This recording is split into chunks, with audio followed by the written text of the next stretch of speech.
The man howled in pain in the corridor. His appearance gradually becomes ferocious, as if he were a wild beast. What exactly happened in this place? Let me take you into the movie we're going to talk about today. In the middle of the night, a scavenger is rummaging through the trash, searching for something to eat. He finally manages to find a leftover hamburger and starts enjoying it. Just as he's savoring the meal, a lightning bolt flashes. There seems to be something falling down with it. The scavenger gets scared and runs to an abandoned old house to take refuge. At that moment, an unknown sticky liquid starts seeping out of the basement. The place looks extremely eerie, and the floor is covered with this sticky liquid. But the scavenger doesn't notice it and walks deeper into the basement. He hears a piercing sound in his ears, but the sound soon disappears, and there are some strange green creatures moving on the wall. At the same time, something appears at the end of the hallway, but it vanishes in an instant.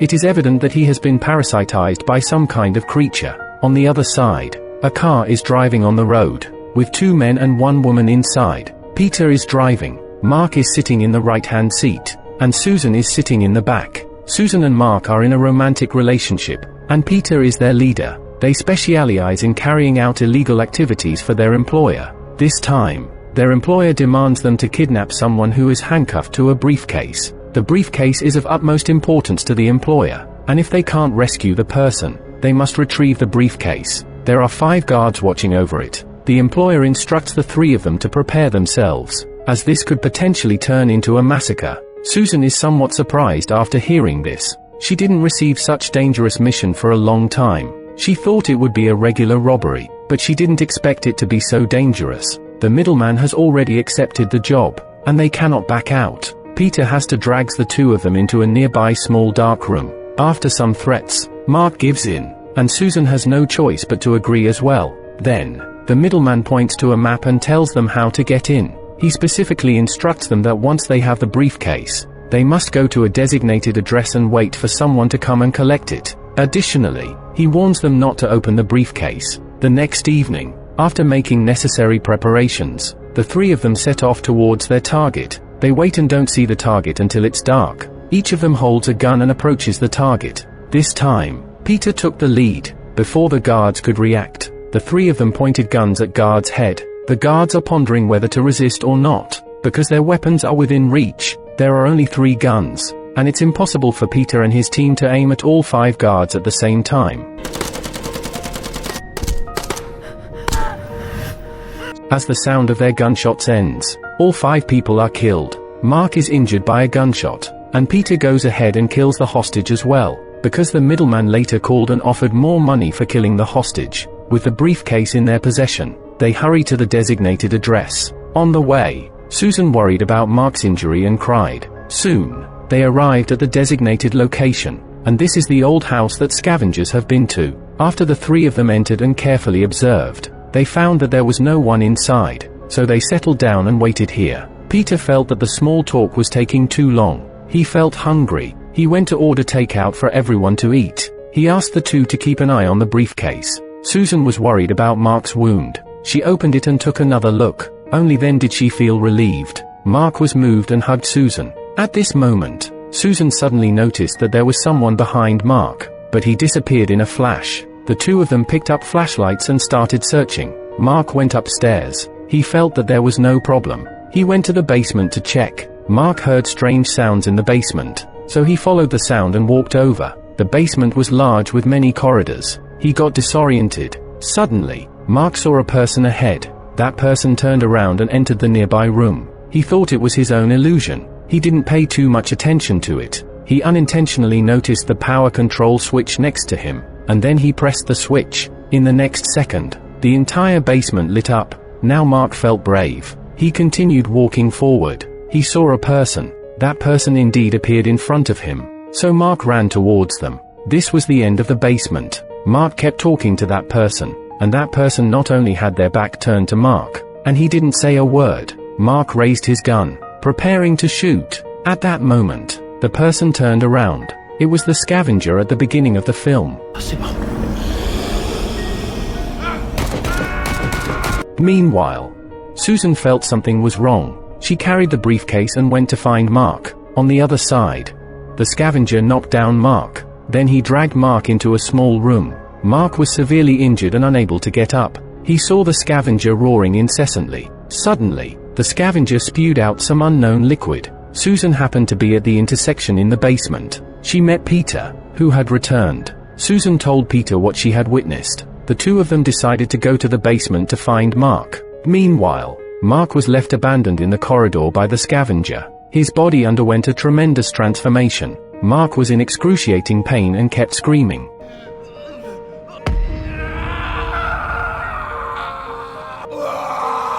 Peter and Susan saw the green creatures on the wall, and they were filled with immense shock. Mark told Susan not to speak, as he noticed the bloodstains. So they followed the bloodstains to trace their way. Eventually, they reached the end of the corridor, where they found Mark in a coma. The two of them carried Mark upstairs. They kept asking Mark what he had encountered, but Mark couldn't explain clearly. He just wanted them to leave this place quickly. Suddenly, Mark couldn't speak anymore.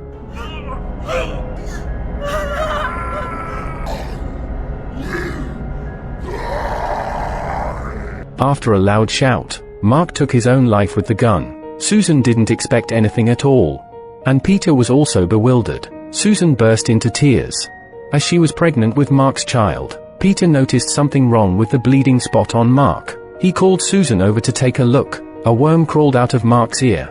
A kind of worm they had never seen before. Its head emitted a green glow, and it crawled like a snake. The sight of the creature frightened both of them, causing them to retreat. Peter grabbed the gun, and he shot the worm. At that moment, Peter's mind became surprisingly clear. He proposed two options. Plan A is, they give up this money and quickly leave here. Plan B is, he will go to the basement to take another look. Susan waits at the door for the contact person. She takes the money. If Peter doesn't come back successfully, he hopes Susan can go to his ex-wife's place to visit his son, and give them his share of the money. At this point, Peter says goodbye to Susan, but Susan refuses, so she follows along. Along the way, they discovered several more corpses. They look extremely terrifying. At this moment, that scavenger appears again. His eyes emit green light. The scavenger unexpectedly floats up. They have never seen him in this state before. Then the scavenger roars continuously. Peter fires a shot.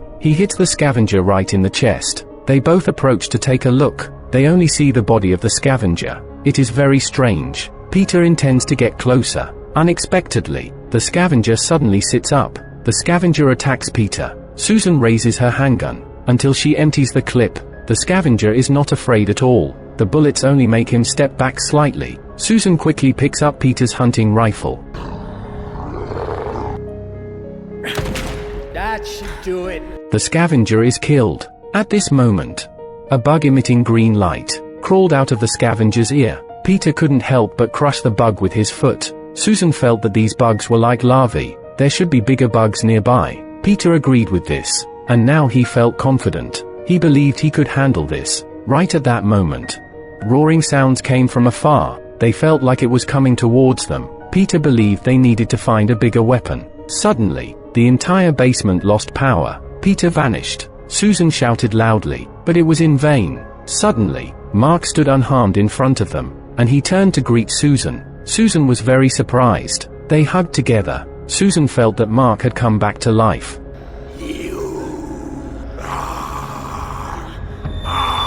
As a result, it was just an illusion. Susan fell into despair once again. Peter didn't know why. He found himself at the other end of the basement. The basement ceiling kept dripping water. As he kept walking, he met Susan again. This time Susan felt complete devastated. She said they must leave this place. They immediately turned back. Several tentacles appeared behind them. The tentacles followed them closely. The basement regained power. They took a few steps at a corner. Suddenly, a monster appeared there. Peter immediately pulled out his gun and started shooting. Both of them were scared and quickly ran away. Peter panicked and took the wrong direction. They were stuck in a dead end. The two of them had no choice but to retreat to the nearby small room for shelter. While they were feeling helpless, Peter noticed a fire extinguisher in the corner. This weapon was just in time. Peter talked to Susan once again, that after he died, she must go see his son, and apologize to his son on his behalf. Susan understood what he wanted to do. The monster was getting closer and closer. Susan had no choice but to agree with Peter. He took the fire extinguisher and rushed into the corridor.